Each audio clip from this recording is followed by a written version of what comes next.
My name is Dr. Otto Janke. I've been in practice at the time of this recording almost 30 years.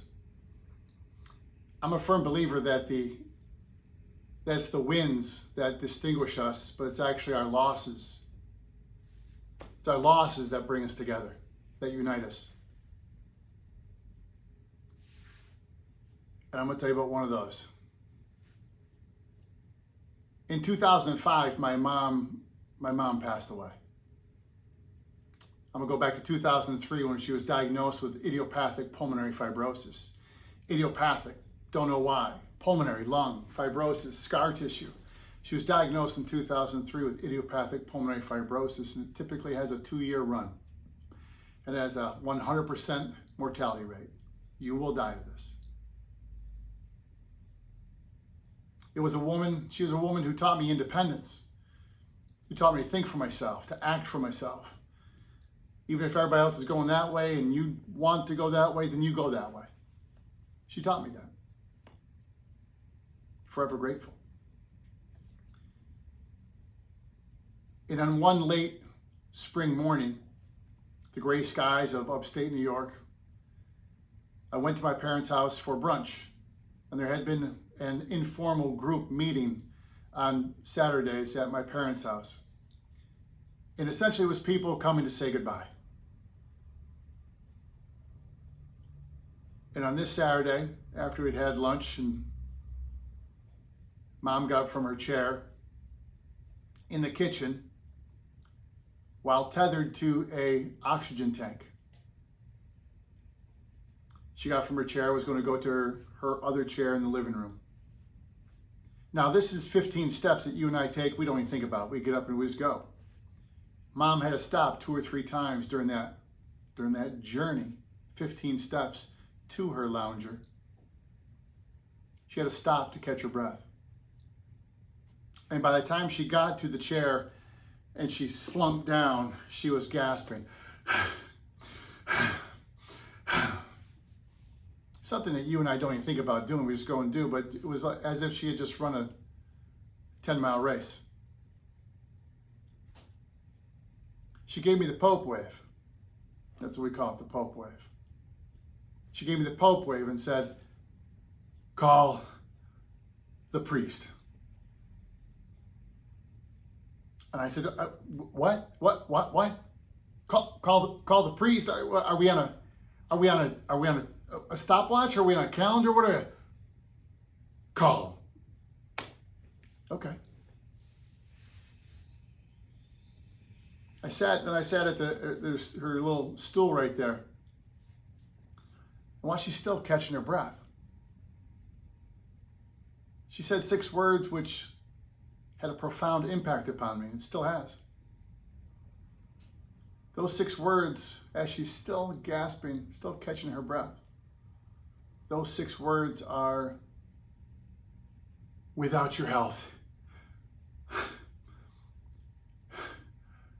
you have nothing." Without your health, you have nothing. I didn't fully grasp those words at that time, but they stayed tattooed inside my heart and etched into my brain. Mom ended up passing away just a few months later. And that wasn't the worst part. 5 months after that, my dad passed. And as I was finally coming up off the canvas from having been sucker punched with a left, I got slammed with a right. That was Dad passing.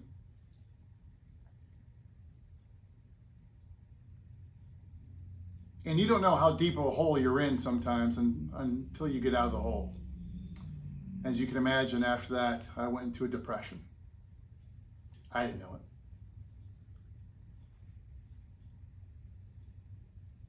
But you ever seen one of those Bugs Bunny films when they have Yosemite Sam and he gets shot by Bugs Bunny and he has those 2 gaping holes and you can see right through the holes and you could see on the other side? I felt like that walking around.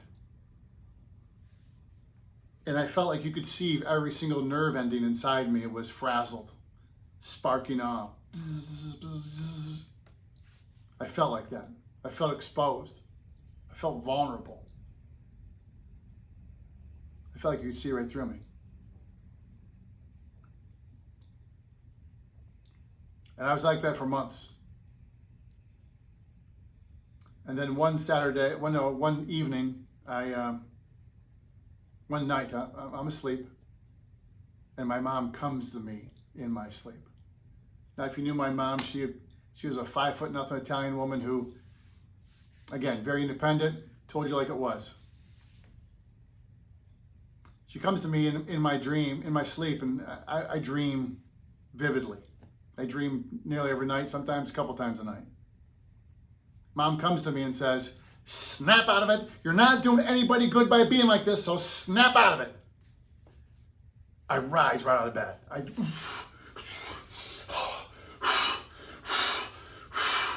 I'm looking around like, what the hell was that? It's pitch black in my bedroom. My wife is asleep behind me.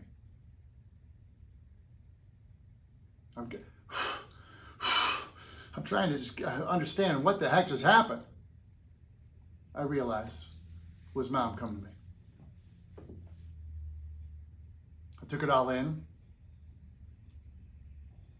put my head back on the pillow, and fell asleep.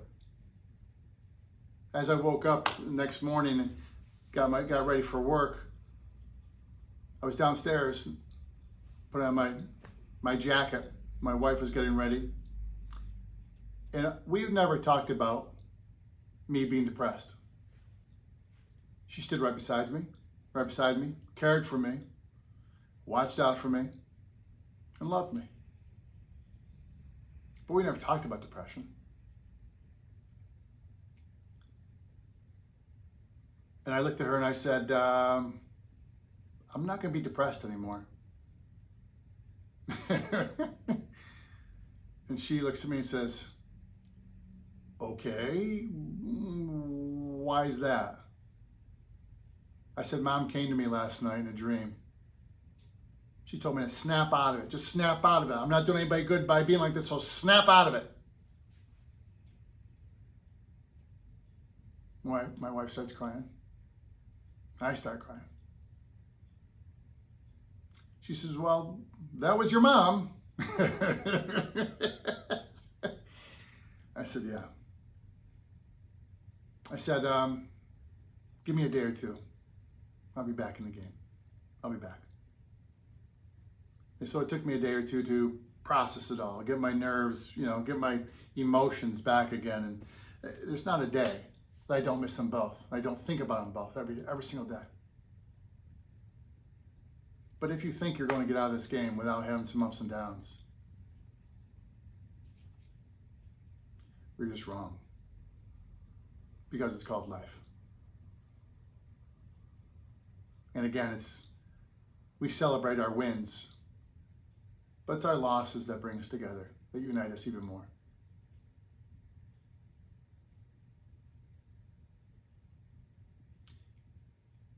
What's ironic about this all is that those 6 words my mom said to me stuck with me for years, to a point now where those 6 words are the foundation for my practice now. Those 6 words are the foundation for my practice. And those 6 words led me to invent, to create Empire Longevity, my other business in which I help people's next best decades. Those 6 words, which were part of a devastating time in my life, were actually the seeds for other things to grow from. It's funny how it works like that, isn't it? Thanks.